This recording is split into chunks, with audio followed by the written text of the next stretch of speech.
Good morning to all my dear students.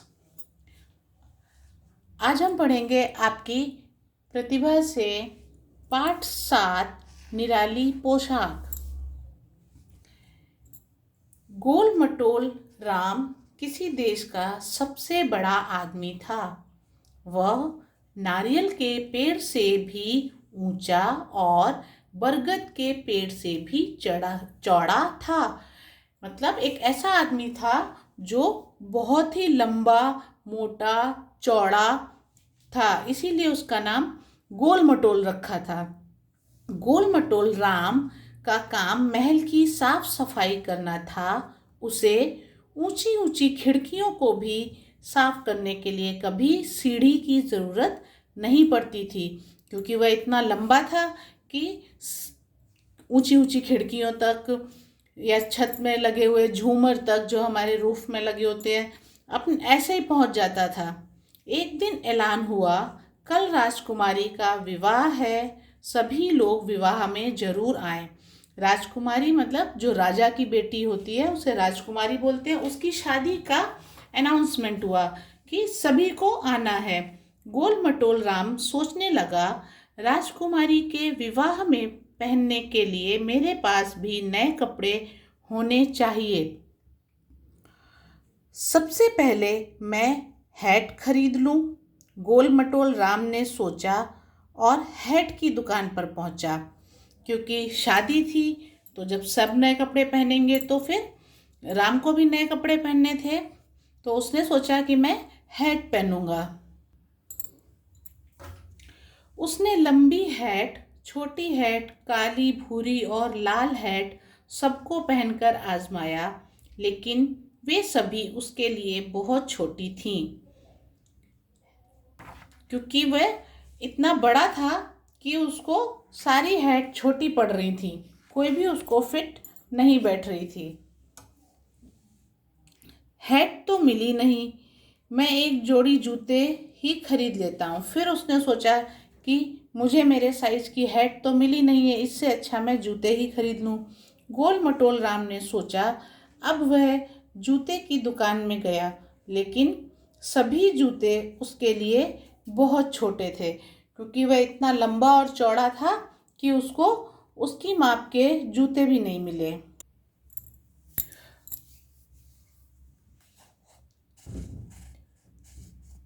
जब राम जूते की दुकान पे गया तो उसको उसके माप के जूते भी नहीं मिले। कम से कम नए कपड़े तो खरीद लूं। फिर उसने कपड़े खरीदने का विचार किया। गोल मटोल राम उदास होकर मन में बोला। कपड़े की दुकान में उसने रेशमी कमीज़ें, चौड़े पजामे और पतलूनें आजमाई। मतलब रेशमी कमीज़ें, रेशमी एक तरह के कपड़े का मटेरियल है वो, और चौड़े पजामे मतलब जो उसकी दुकान में सबसे बड़े थे। पतलूनें मतलब पोशाक आजमाई, वे भी उसके लिए बहुत छोटे थे। फिर दर्जी ने बोला, महाशय आप दर्जी के पास क्यों नहीं जाते? जहाँ वो कपड़े लेने गया था तो उस दुकानदार ने उसको बोला कि आप दर्जी के पास जाइए, वह आपके लिए नए कपड़े सिल देगा। दुकानदार ने सुझाव दिया। ऐसा दुकानदार ने गोल मटोल राम को सुझाव दिया कि आप किसी दर्जी की दुकान पर जाइए और अपने माप के कपड़े सिलवा लीजिए। अब गोल मटोल राम दर्जी के पास पहुंच गया। दर्जी नाप लेने के लिए सीढ़ी पर चढ़ गया। जो सबसे लंबी सीढ़ी थी वह उसके घुटनों तक ही पहुंच रही थी, यानी वह इतना लंबा था कि सीढ़ी भी नहीं आ रही थी। आप कुछ ज़्यादा ही लंबे हैं, दर्जी ने शिकायत की। दर्जी ने गोल मटोल राम को बोला कि आप इतने लंबे हैं कि नाप भी कैसे लिया जाए। मैं आपके लिए नए कपड़े नहीं बना सकता, क्योंकि मैं आपका नाप ही नहीं ले पा रहा हूँ। तो दर्जी ने भी मना कर दिया कि अब मैं आपके कपड़े नहीं बना सकता हूँ, क्योंकि वो नाप लेने में ही असमर्थ था। गोल मटोल राम पेड़ के नीचे उदास बैठ गया। तभी एक टोकरी वाला कई तरह की टोकरियाँ लिए उसके पास से गुजरा। जहाँ पे वो बैठा था पेड़ के नीचे, उसी के पास से एक टोपी वाला जा रहा था, टोकरी वाला जा रहा था, वो टोकरियाँ बेच रहा था। रुको रुको, गोल मटोल राम चिल्लाया, मुझे एक ऐसी टोकरी दो जो सबसे बड़ी हो। उसने टोकरी वाले से एक सबसे बड़ी टोकरी मांगी। लाल और पीले फूलों वाली सुंदर सी गोल टोकरी छांट कर दी। यह टोकरी मेरे लिए हैट का काम करेगी। तो उसने वो टोकरी अपने सिर पर पहन ली और बोला, यह टोकरी मेरे लिए हैट का काम करेगी। गोल मटोल राम ने टोकरी सिर पर रखते हुए कहा। अब गोल मटोल राम ने नाव वालों को नदी किनारे इंतजार करते देखा। उसे एक तरकीब सूझी। वह उनके पास जाकर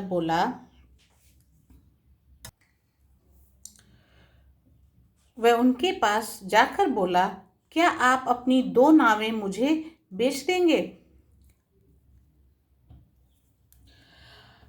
तुम हमारी नावों का क्या करोगे? नाव वाले ने पूछा। क्योंकि वो नाव खरीदने जा रहा था तो नाव वालों को पूछना भी था कि भाई आप हमारी नावों का क्या करेंगे? जरा ठहरो और देखो, गोल मटोल राम ने उत्तर दिया। उसने अपने पुराने जूते उतार फेंके और पैरों में एक एक नाव पहन ली। बहुत आरामदायक है, वह खुश होकर बोला और नाव वालों से 2 नावें खरीद ली। जूते की जगह पैरों में उसने नाव पहन ली। अब उसे ज़रूरत थी तो नए कपड़ों की। उसने पांडाल बाबा को देखा जो रंग बिरंगे तंबू बनाकर लगा रहा था। मतलब पांडाल जैसे टेंट होता है ना, उसको हिंदी में पांडाल बोलते हैं। कहीं पे भी बड़ा शादी जैसा फंक्शन होता है तो टेंट लगाते हैं ना, वो पांडाल। तो आहा, गोल मटोल राम बोला, क्या आपके पास एक तंबू मिलेगा? ज़रूर, तंबू बनाने वाला बोला और उसे तंबू दे दिया। गोल मटोल राम ने वह तंबू लेकर पहन लिया। कितना खुश था वह। अब वह निराली पोशाक में सबसे अधिक रंग बिरंगा मेहमान था राजकुमारी के विवाह में। निराली पोशाक का नाम इसलिए दिया गया है इस पाठ में क्योंकि उसने तंबू के कपड़े बनाए, टोकरी का हैट बनाया और नाव के जूते बनाए, इसीलिए उसका नाम निराली पोशाक रखा गया। सूझबूझ से बड़ी बड़ी परेशानी का भी हल निकाला जा सकता है। तो यानी गोल मटोल राम था, अब उसको पता था कि मुझे ना तो कपड़े मिलेंगे, ना जूते, ना हैट। तो उसने अपने अनुसार जो उसको मिल सकता था, अपनी बुद्धि के अनुसार, अपनी सोच समझ के अनुसार अपने लिए पोशाक तैयार की। तो यह था आपका पाठ निराली पोशाक। अब हम करेंगे इसका अभ्यास। दिए गए वाक्यों में सही या गलत का निशान लगाइए। तो गोल मटोल राम टोपी बनाने का काम करता था? नहीं, गोल मटोल राम जो था वो महल में साफ सफाई का काम करता था। राजकुमारी का विवाह होने वाला था? हाँ, तो ये करेक्ट, राजकुमारी का विवाह होने वाला था। गोल मटोल राम ने मोची से जूते सिलवाए? नहीं, गोल मटोल राम ने कोई जूते नहीं सिलवाए थे, उसने तो नाव के जूते पहने थे। सेकंड क्वेश्चन, दिए गए प्रश्नों के उत्तर में सही का निशान लगाइए। दर्जी की सीढ़ी गोल मटोल राम के कहाँ तक पहुँची? घुटनों तक। गोल मटोल राम ने किसके जूते बनाए? नावों के।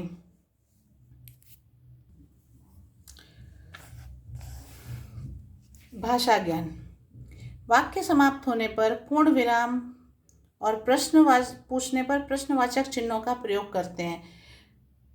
जब भी हम कोई पैराग्राफ लिखते हैं, सेंटेंस लिखते हैं, तो हम लोग इन चिन्हों का प्रयोग करते हैं। तो अब हमें ये कुछ वाक्य दिए गए हैं, इनमें हमें चिन्हों का प्रयोग करना है। गोल मटोल राम सबसे बड़ा आदमी था, पूर्ण विराम।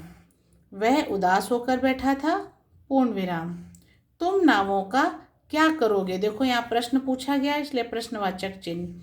क्या आपके पास एक तंबू है? फिर से यहाँ पूछा गया है तो प्रश्नवाचक चिन्ह। वह बहुत खुश था, पूर्ण विराम। प्रश्न 2, सोचिए, समझिए और पाठ के आधार पर मिलान करके लिखिए। यानी ये जब हमने पाठ पढ़ा था तो जैसे साफ सफाई, राजकुमारी, इस तरह से शब्द आए थे, तो उन्हीं शब्दों को हमें मिलान करके लिखना है। जैसे पहला साफ सफाई, दूसरा है राज, तो राज के साथ क्या मिलेगा? कुमारी, राजकुमारी। दुकानदार, तो हम यहाँ लिखेंगे दुकानदार। रंग बिरंगा, फिर गोल मटोल। तो इस तरह से हम इन शब्दों को लिखेंगे। फिर अगला प्रश्न, दिए गए अनेक शब्दों के लिए एक शब्द पर निशान लगाइए। यानी जब हम अनेक शब्दों के लिए एक शब्द लिखते हैं, जैसे जब हम बोलते हैं कि जो कपड़े सिलता है, तो इन शॉर्ट हम वन वर्ड में उसे क्या बोलेंगे? दर्जी। जैसे इंग्लिश में टेलर होता है, हिंदी में दर्जी होता है। जो जूते सिलता हो, तो जूते कौन सिलता है? मोची। जो राजा की बेटी हो, तो राजा की बेटी कौन होती है? राजकुमारी। जो राज करता हो, राजा। जो नाव चलाता हो, नाविक। उसके बाद यहाँ पे हमें इन प्रश्नों के उत्तर जो हैं वो अंकों में यहाँ पे लिखना है, मतलब सिस्टमेटिकली लिखना है कि पहले सही उत्तर लिखने हैं, और वो भी हिंदी के अंकों में। गोल मटोल राम ने कितनी टोकरी ली? तो उसने एक टोकरी ली थी हैट बनाने के लिए। गोल मटोल राम ने एक हाथ में कितनी उंगलियां थी? तो राम के हाथ में 5 उंगलियां थी। गोल मटोल राम ने कितनी नावें खरीदी? उसने 2 नावें खरीदी, क्योंकि पैर में जूते बनाने के लिए। गोल मटोल राम ने कितने तंबू लिए? उसने एक ही तंबू लिया था।